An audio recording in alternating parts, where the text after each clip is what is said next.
and commissions for queer icons like Troye Sivan and Dolly Parton. His first gallery show in California 15 years ago was curated by RuPaul himself, and his life has only gone gayer since then.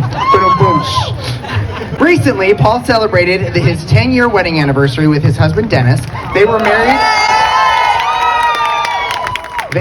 in a group ceremony in front of the U.S. Supreme Court during the fight for marriage equality.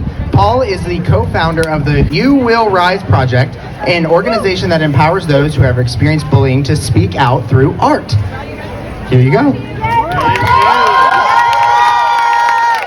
happy Pride Monterey! This is such a thrill to be here with all of you today. My first Pride was over 20 years ago in Columbus, Ohio, and there were more protesters than marchers, but I knew I was on the right team because we were a lot cuter than they were. And even though we were surrounded by all that hate, it felt so empowering to be there with my community.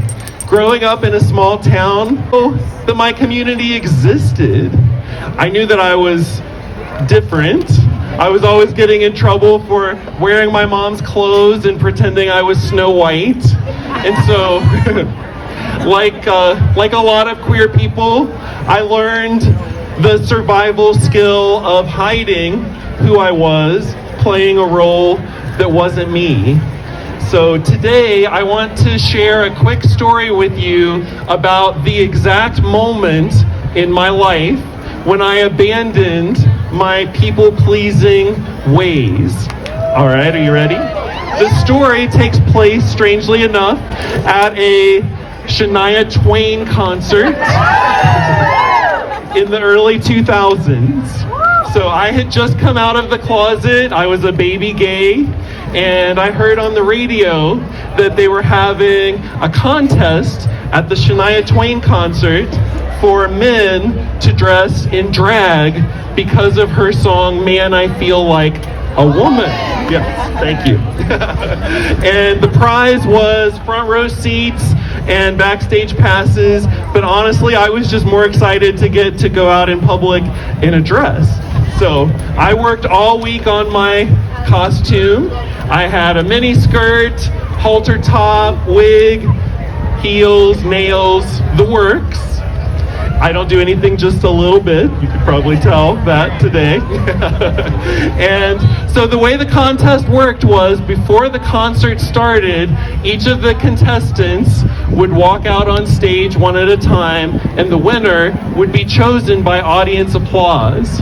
And you can imagine my utter delight when I showed up that night and there was only one other contestant, and he was just wearing jeans, a flannel shirt, and a cheap plastic wig.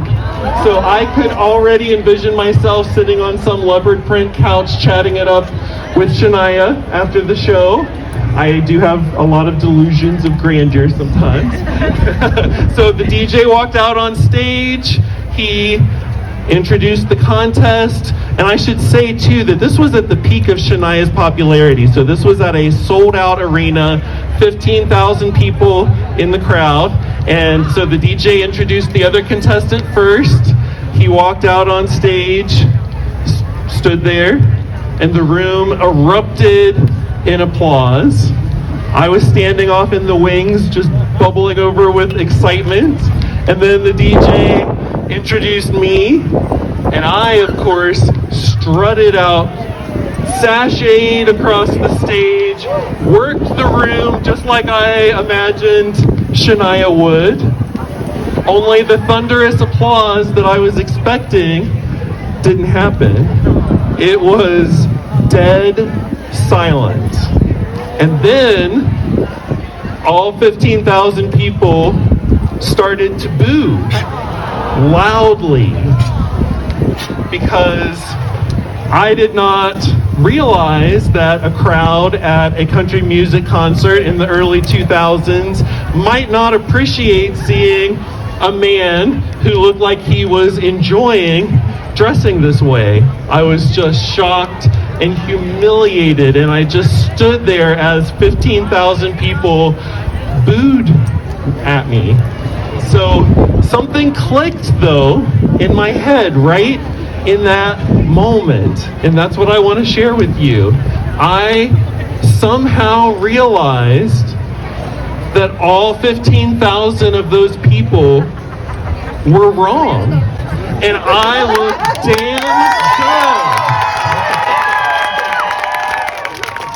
Thank you. Now, I was able to walk off stage and hold my head up high. I didn't win the contest, but I won something better that night. Pride. Pride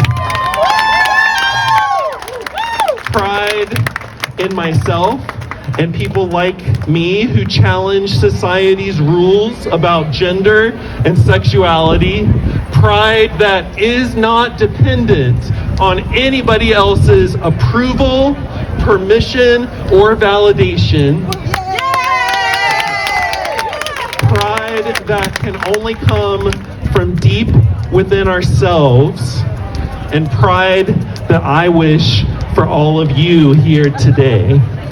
Pride, this is a celebration of queer joy, but showing up is also an act of bravery.